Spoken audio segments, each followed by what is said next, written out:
اوناسس نامی ایک یونان کا شخص تھا جو بہت امیر کبیر تھا. وہ نمبر لگتے ہیں نا، 8ویں نمبر پہ اور 7ویں نمبر پہ، 6 نمبر پہ دنیا کا امیر ترین شخص کون ہے. تو کسی زمانے میں وہ ان نمبروں میں تھا.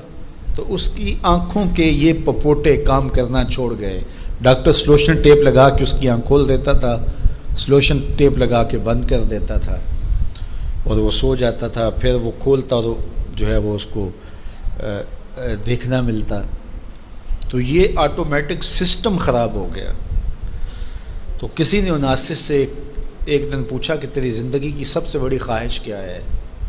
یہ جہازوں کے بیڑے تیرے ہیں، یہ اتنے بڑے کاروبار ہیں، تا حد نظر پھیلے ہوئے بنگلے، اتنا کچھ، تو کوئی خواہش رہ گئی ہے؟ اس نے کہا ہاں، ایک میری خواہش رہ گئی ہے. تو سننے والے نے کہا کہ کیا؟ کہا کاش کہ اپنی آنکھیں اپنی مرضی سے کھول سکوں، یہ میری خواہش ہے. تو اس نے کہا کہ اگر اس کے لیے تجھے کوئی پیسے لگانے پڑے تو کتنے کو پیسے لگائے گا؟ کہا ساری دولت لگا دوں گا. کاش کہ اپنی آنکھیں تو اپنی مرضی سے کھول سکوں. تو میرے ان دوستوں میں سے کئیوں کو آج یہ احساس ہوا ہوگا کہ یہ بھی کوئی نعمت ہے. اور جو 24 گھنٹے ہمارے ساتھ ہے، تو اتنی نعمتیں ہیں ہمارے اوپر اللہ کی، اور اس کو ہم اپنے حساب سے چھوٹا یا بڑا کہہ لیتے ہیں، لیکن وہ اتنی بڑی ہیں کہ اگر وہ چھن جائیں تو پھر پتہ چلتا ہے کہ جو ہے وہ کتنی بڑی نعمت سے ہم محروم ہو گئے. وہ میرے ایک ملنے والے ہیں، ان کے منہ میں لعاب کی مقدار کم ہے، جس کو ہم نے کبھی سوچا بھی نہیں کہ یہ بھی کوئی نعمت ہے. یہ قدرتی گریس ہے جو منہ کو تر رکھتی ہے اور بولنے میں مدد ملتی ہے، اور نظام انہضام کو اس سے بہت زیادہ فائدہ پہنچتا ہے. لیکن ان کا مسئلہ کیا ہے کہ مقدار کم ہے.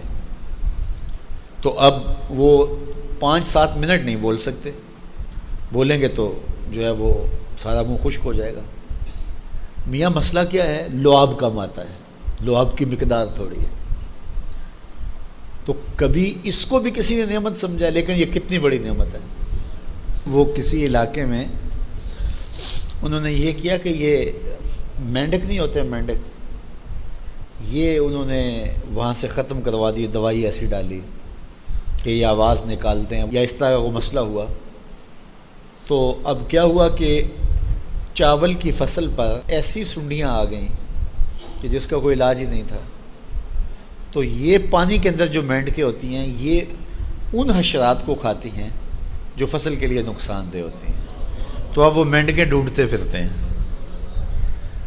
اب ہمیں نہیں پتہ کہ کون سی چیز کتنی بڑی نعمت. یہ کیچوا ہوتا ہے، کیچوا کبھی آپ نے دیکھا جس کو وہ ہم اپنی پنجابی میں گنڈویا کہتے ہیں. کبھی آپ نے سوچا کہ اس کا سلسلہ کیا ہے؟ یہ مٹی کھاتا ہے، ایک طرف سے دوسری طرف سے نکال دیتا ہے. اور اب ہمارے ادھر ایک ذمہ دار تھا، تو وہ بچوں کو پیسے دیتا تھا کہ وہ لے کر کے اور اپنی فصلوں میں چھوڑتا تھا. اس کو کسی ماہر نے بتایا کہ یہ زمین کی زرخیزی کا جو ہے وہ سبب ہے کہ ایک طرف سے کھاتا ہے دوسری طرف سے نکال دیتا ہے، اور وہ مٹی اتنی زرخیز ہوتی ہے کہ دوسری مٹی میں جب ملتی ہے تو کیمیائی کھادیں بھی وہ کام نہیں کرتی جو یہ کیچوا کام کرتا ہے. ہمیں پتہ ہی نہیں ہے کہ ہمارے اطراف میں اللہ نے کتنی نعمتیں ہمارے لیے پھیلائی ہوئی ہیں.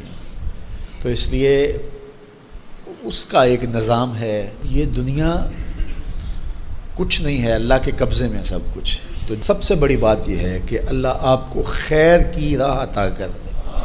بس بعض کا جو دنیا کی دولتیں دی جاتی ہیں، یہ آزمائش ہوتی ہیں، یہ آزمائش ہوتی ہیں.